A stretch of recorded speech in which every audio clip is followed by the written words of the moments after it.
Коли я вперше взяла пензль у руки, я не знала, куди мене приведе цей шлях. Малювання стало для мене мовою, якою можна говорити без слів. Воно навчило мене бачити красу там, де інші проходять повз, і відчувати моменти, які інакше лишилися б непоміченими.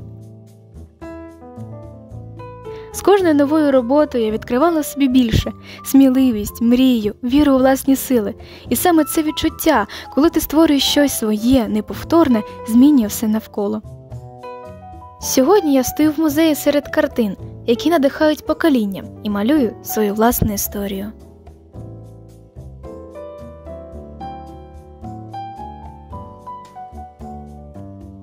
І знаєш, ти теж можеш спробувати, бо саме тут, у нашій художній школі, починається шлях для мистецтва.